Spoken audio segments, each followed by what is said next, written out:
Equity and inclusion are vital for the City of Greensboro's ability to grow and innovate in such a fast-changing environment. ONE Greensboro is a monthly show that highlights some of the ways the Office of Equity and Inclusion honors the observances listed on our Heritage Calendar and spotlights a City of Greensboro employee in a segment we call The One. These observances are an integral part of the National Equal Employment Opportunity and Civil Rights Program and encourage us to live as one people, one community, ONE Greensboro. Welcome to this edition of ONE Greensboro.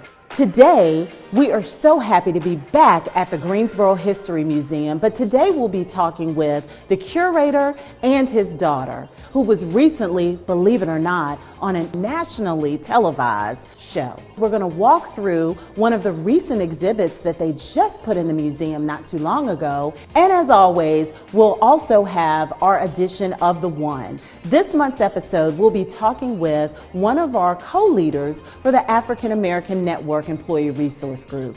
So sit back, relax, and let's go.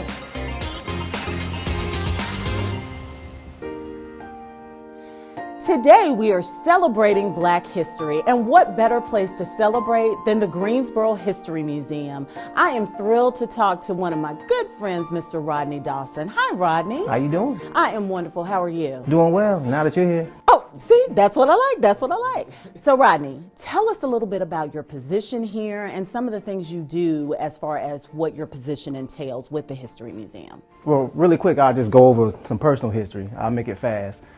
Came out of the military, so I have a love for the military. Got into radio, so I have a love for media. Started teaching in 2010, left the classroom in 2018. Okay. Was working on my doctorate, long days, so I said I need to change, and this position became available here. So I'm what you call a curator of education at the Greensboro History Museum. So my job is to work with area schools and some institutions of higher learning, but mainly our K-12 audience. And so I had that mindset. And while I was teaching, I went back and got a master's in instructional technology.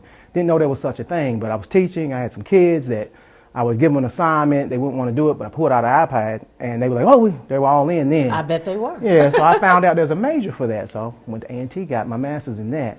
And so when I took this job, I had a radio background, so I started thinking podcasts. The reason I like doing a podcast, we do one called History Notes. History Notes, okay. You can check it out. Just go on our website, greensborohistory.org. But I used to hate doing lesson plans. And so I figured this would be a good way for a teacher to supplement or build a lesson plan around in a format that I like for my radio, and then instructional technology. Wow. Using technology to teach. Most people think IT, they want me to fix the computer. That's not it. No, you design the curriculum. There you go. I know Okay. that good old Aggie pride. I teach political science at A&T, Okay, all so right. I get it. I don't like lesson plans either, by the way. Yeah. So, but it sounds like the trifecta of your background helped you to get to the role of curator where you are today. Never realized it would, but that's true. Absolutely. Yeah. Okay. So I see a lot. And a lot has changed since the year I've been here, because I think I was here last year this time. So tell us a little bit about this exhibit and what inspired you all to place this exhibit into the History Museum. Well, my director, Carol Hart, and then our exhibit designer, Robert Harris, and we had Susan Webster, Elise, my team on the education department, Kathy and Catherine, and then Glenn has many titles, Glenn Perkins. But I don't know if it was Glenn that started it or Carol that started it. It started this focus on history happening now. So you don't have to wait for something to be 30 years in before you start acknowledging it or the impact it has. But especially with 2020, with COVID, Absolutely. we realized in 2020 history was happening now. And so Glenn put forth an initiative to let's just capture that. And so podcasts became geared towards that. We started doing webinars. And then it happened with what happened in Minneapolis, Minnesota with the killing of George Floyd. Yes. And then we also saw what happened here. And so there were some folks here that you'll see throughout the exhibit that were organizers or participants in the exhibit from all walks of life. They even called Glenn, pretending, the people that organized it called him and pretended they were working on a paper to get history. And they used the information he gave them to target Elm Street. That's when they said, okay, Elm Street's where we want to start this demonstration. And then we ended up working with them later, and they told us, yeah, we called this guy named Glenn. So I jokingly tell Glenn, Hey, you the cause of all this. He's the reason. Well, it's a good reason. And Glenn's another buddy. So thank you, Yeah. Glenn. We're going to thank Glenn in advance. Thank you, Glenn. Yeah. So, but basically, with everything I see some beautiful things on the wall. Are these some local artists as well with the inspiration? Or how did you get the items that are on the wall? Well, these are some mostly local, but these were all on the murals that were on the plywood covering the windows of businesses downtown. Yes. And so different organizations or different individual artists came together and put this together. You know, we'll probably walk around, but some were, it was kind of a grassroots organization of business leaders that own businesses in that area that had artists in their flock, you would say, and just got on the phone and started calling them, saying, hey, we need to do something. What's our voice? We had one, she was a Caucasian American, is a Caucasian American. And she says, how can we have a voice? Right. And she says, it was important for her because she's seen how downtown goes and she's seen different things happen. She says it's important that, and her business got, I don't want to say, polluted. It got, basically, yeah. But she didn't she didn't want that to be the narrative. And define. Right, there you go. Yes. Because she said it was maybe 4 or 5 people that came in my store, but there was another 9 or 10 that got them out and surrounded my store to keep the others. And then the bulk of the folks was a peaceful demonstration. So she said, I don't want that to be the narrative. So she called up her artist community and they just said, bring whatever you have. And they started painting on their businesses. Another was a group of young folks that happened to be turned out to be protest organizers, but they were already activists in their heart. And they came from different demographics, younger group of folks. And they know the history of Greensboro. They're from Greensboro. And they were the ones that contacted Glenn and was looking at we just don't want to march. Where do we march? Let's be strategic about this. Right. And you have a lot of folks that you'll see that were very strategic about this. A lot of people think it was just spontaneous. We were just showing up. But a lot of them happen to be artists. They just have that creative mindset. So they found businesses that said, yeah, we're friendly. We'll be in favor of you painting on our plywood. And you just see their talent, but it's their expression. I had one, I'm a former teacher, so I'm really proud of the teachers that got involved. Right. You know, we talked about Brandon Green, the video was playing. Jordan, they were 2 of the organizers. Kevin, which is the one that a lot of these photographs that you see. Yes. Kevin is a photographer. I think he's a band instructor. And so they were just on the spot. Like there's a picture behind you. This one went viral. This is beautiful. I remember this one. Yes. That's Emery. She's 4 years old. She was with, that's Pastor Michael Harris with the vest on. I said, why'd you wear the vest? He says, it reminds me of my Army days. I said, I'm an Army guy. So we clicked right away. Yes. You know, but Emery's dad has a son and has 4-year-old Emery. And he said, y'all want to learn about protests? And he said, yeah, Daddy. He said, okay, when you get out there, stay close to me because it's COVID-19. So, of course, Emery didn't listen. She's walking with her dad. And she says, I want to learn to protest. Let's go over her dad's hand, runs, extends her hand. Pastor Harris is there to grab it. Wow. Kevin, the photographer, just happened to be there to take that picture. It went viral. Marshall Lakes, who's a graphic artist. Absolutely, I know Marshall well. He said, I want to paint something. I want to participate, but I only want to paint that. So he specifically came down to paint that picture. Carol, our director, saw it and was like, I got to have it. You know, and so a lot went into it. So we have all these, we only got a small portion. I think probably less than 10% of what was actually out there. Yes, because it was huge. It was huge. And Rodney, with all that being said, where would you say, what is the main takeaway from the exhibit that you would say? Why is this exhibit so important? It's 2021 now, so why is this exhibit so important, especially in February of 2021, Black History or African American History Month? It's expressive. You know, it's capturing the cries, the outcries. It's capturing the voices of different people, speaking in unison about one. All right, and I did a podcast with Devin with GTN, and I said, what's important about it is my year is 1968. I wasn't born in 68, but I often say, what would it have been like to live in 68 with everything that happened? In 2050, somebody's going to say, what was it like to live in 2020, 2021? And then this is our way of you being able to go back and not having a museum lens on it, but to go back and capture the voices as authentic as we could make it. Or get it. And so that's what it depicts. COVID-19, the death of George Floyd, the demonstrations, the institutionalized racism, the outcries from a group of people, and the people that came in support of them. And I think to that point, I mean to cut you off, I'm sorry, you mentioned a very passionate word, which is part of what this whole thing is that we do is One Greensboro. So bits and pieces of Greensboro, as I look around, are sprinkled throughout. So would you say that this exhibit, if people come down, because I'm assuming they can still come to the museum, if you could tell us about that, how do you think it can bring that oneness to Greensboro and create that healing that not only the nation needs, but our community needs as well, too? You know, I was meeting with one of the people Monday with Victoria Milstein, who has a studio. She has a mural here. And we were talking about hate. And she's of the Jewish faith, and we were just talking about, we weren't likening the challenges faced by the Jewish community and the African American community, but we were talking about empathizing with one another.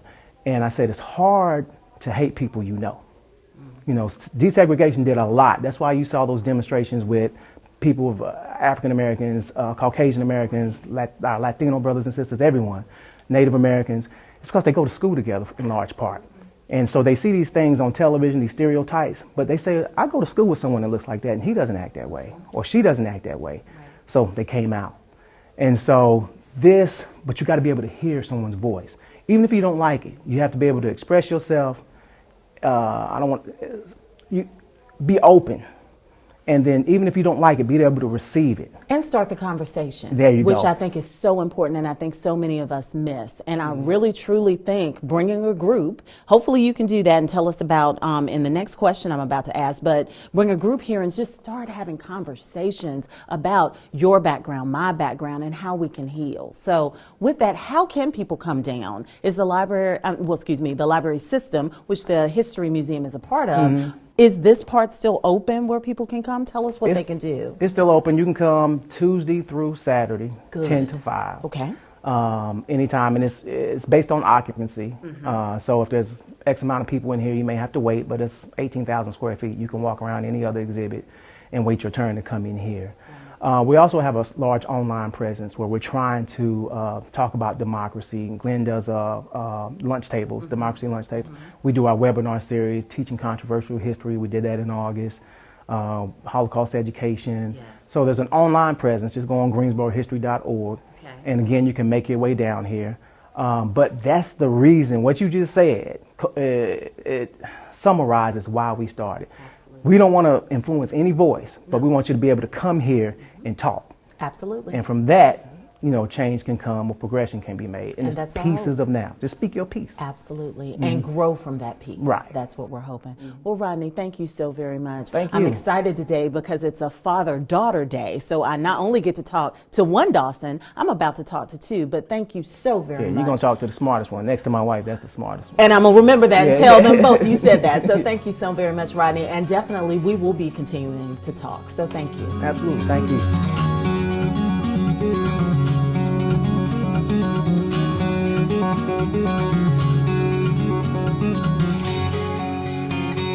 Welcome to this edition of The One. The One is an intimate conversation with City of Greensboro employees that are working to create a culture of oneness in our organization and our city.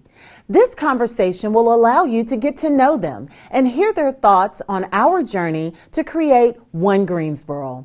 Our employee during this celebration of Black and African American History Month is Latisha McNeil, co-lead of our African American Network Employee Resource Group and the Criminal Justice Programs Manager for the City of Greensboro. Hello, Latisha. How are you doing? Hello, Maria. I'm doing well. Hope you are. I'm doing fabulous. Doing fabulous. So good. I'm here and here talking with you, so it makes it even better. So tell me a little bit about yourself and your role here at the City of Greensboro. Okay, so I am originally from Sanford, North Carolina. I have to say that because if I don't, my mom will get mad at me. I understand. So I'm originally from Sanford, North Carolina, moved to Greensboro in high school and have been in Greensboro since. I'm a wife and I'm a mom of 3 boys. So I'm a very active sports boy mom. In terms of my role for the city, I am the programs manager, and my responsibilities there are I work with the Greensboro Criminal Justice Advisory Commission, and what that is it's a policy advisory commission. And what we do is we look at different policies within the police department and make recommendations for changes, and those changes are normally based on data and research and community voice. That's one aspect of what I do. Then we also have the subcommittee, which is the Police Community Review Board. And that's the one that most people are familiar with. We work on individual complaints against police officers. So if someone has a complaint and it's investigated through professional standards and they don't like the outcome of that complaint, they can ask for the Police Community Review Board to look at that complaint. Wow. So you manage both of those programs? Yes. Wow. Sounds like fun. That's a lot. It is very intense. Yes. But I enjoy it. I enjoy being able to work with people and meet new people and also look at research and trends going on in law enforcement. Good, good.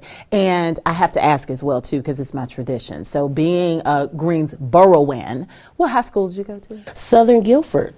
Are you giving them a shout out? I am. Shout out to Southern Guilford High School. There it is. Home of the storm. Oh, gracious. My Eagles always come through the storm. L. Smith. So we will always do that. So, okay, just wanted to know. And you also have a third hat that you wear, which we come in contact quite a bit. Tell us about that third hat. So I am the co-lead for the ERG, or Employee Resource Group. It's called the African American Network, which of course you know. And what we do is we try to engage our employees with the city of Greensboro on different topics related to African Americans. Wow, that is so important. And with it being African American History Month, I know you've got some good programming coming up. So we're going to talk a little bit about that later. So what is the most impactful project that you are currently working on that you'd like to tell us about today? I would say the most impactful project would be the 911 cohort study. That project consists of Greensboro along with several other cities in North Carolina, as well as Rock Hill, South Carolina. And what we're doing is we're looking at data collected from 911 to look at how police officers actually spend their time. Wow. And we're using that data to create pilot projects to see how we can have alternative responses for law enforcement, so law enforcement can spend their time enforcing law. Absolutely, and wisely, I guess, is the best thing, and more efficiently. Wow. So with all that being said, who inspires you? You're doing a lot right now. So who is your true inspiration? I would have to say I'm inspired by so many people, but really my great-grandmother. My great-grandmother is someone who I only had one conversation with. Wow. But this woman is truly an inspiration to me, because she was an independent woman in a time where women weren't thought of as being independent. She had her own business, successful business, skincare products, and she was able to support and maintain herself. And not only that, she was able to put her kids through college. Wow. So she is definitely my inspiration. Wow. Now I have to ask, was this in Sanford, North Carolina? No. Okay, no, okay. I just want to know. You're going to shout out Sanford again. Yeah, no, not that. Not in Sanford, North Carolina. Sounds good, sounds good. Now this is the question that everybody kind of goes, if you could swap places with anyone for a day, who would you swap places with and why? Get some every time. You know, I would say I would swap places with my 4-year-old son. Wow. Okay. And the reason I say that is because my son knows exactly who he is at 4 years old. He has a definite plan for himself. He does what he wants to do when he wants to do it, but he is a contrarian. So we have had to learn very early that left means right and right means left for him, and yes means no and no means yes. So I think that it would be really interesting to see what his thought process is throughout the day and how he just maintains his independence and his leadership. Right. So. And especially with it being African American History Month as well, I'm sure being a young black male swapping for the day, that would be so intriguing as well. Exactly. Too. Yes, absolutely, absolutely. So how is celebrating African Americans or black Americans, as people typically say interchangeably both, a step towards One Greensboro in your opinion? So to me, I think that, you know, black history, African American history is American history. Mm-hmm. You know, we're patriots. We have sacrificed and given so much to our country, mm-hmm. and we still can stand up every day and say, my country 'tis of thee. Mm-hmm. I love America. And I think that goes to the soul of who we are as a people. So celebrating Black History Month isn't just for black people. I think it's an opportunity for all people to be able to see American history. Absolutely. And how are you doing some of those programs, or how celebrating with those programs here at the City of Greensboro, especially for African American History Month? What are y'all doing? So one of the things that we're going to be doing is we're joining in with the Women in the Workplace. They have a book club. And we are partnering with them, and we're going to be reading a book called Civil Rights and Civilities.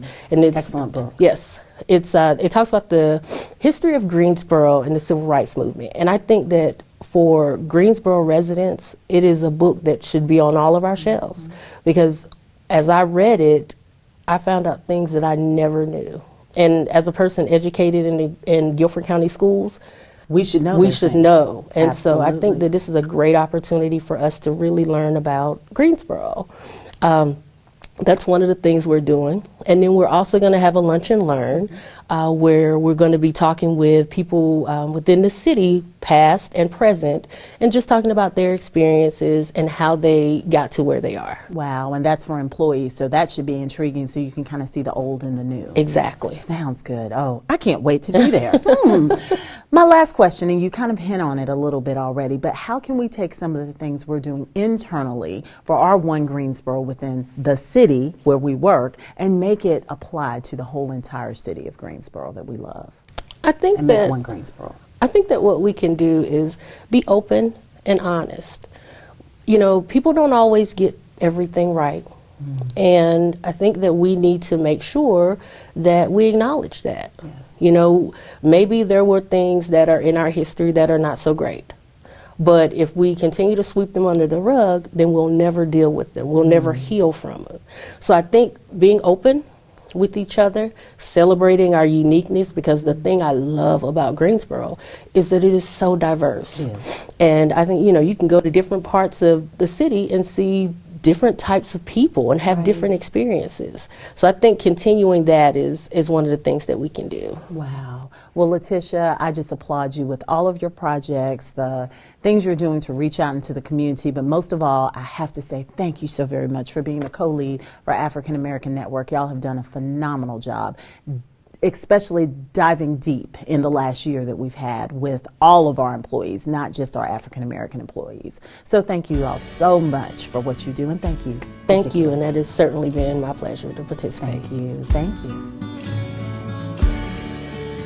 What better way to celebrate Black and African American History Month than to talk with one of our youth, Greensboro's own Layla Dawson. Hi, Layla. How are you? I'm good. How are you? Good. Now tell me a little bit about yourself, because I know your mom and I know your dad, but I want to get to know Layla. So tell me about yourself. What school do you go to?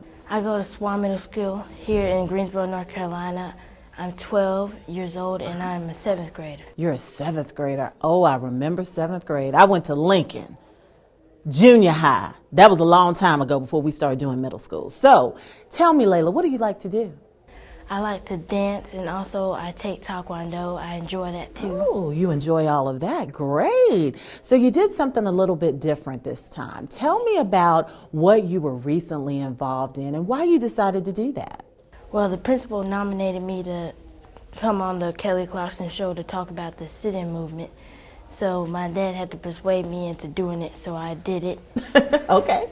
So I basically they filmed the video and we sent it to the producers, and then she put on the show on Monday. So let me get this right. You were on the Kelly Clarkson show. Yes. The Kelly Clarkson who won American Idol. Yes. How did that feel being on the show? It was a little weird for the first time because I've never been on national TV or local. Well, now you're going to be on both in the same week. How about that? How about that? So tell me a little bit. What'd you talk about? Well, I talked about the 4 young black men that went to North Carolina A&T, how they were refused to give up their seats, but then they were denied service because they sat at the white lunch counter. But they were inspired by Dr. Martin Luther King Jr.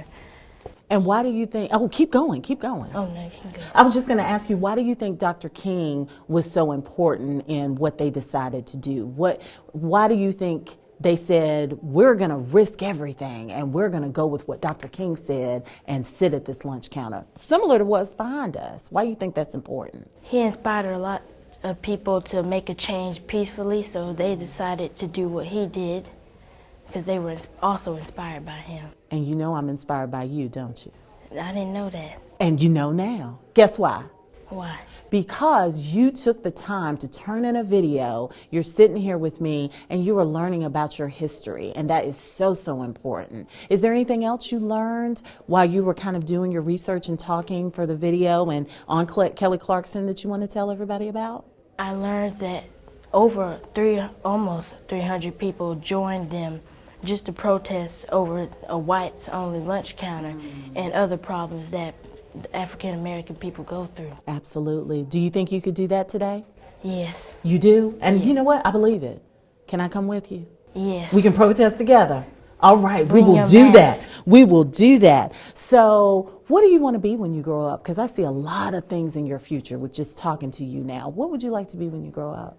When I was 8 years old, I wanted to be president, but now I just want to be a biochemist or an actress. Okay. A biochem. Okay, can you be an acting biochemist?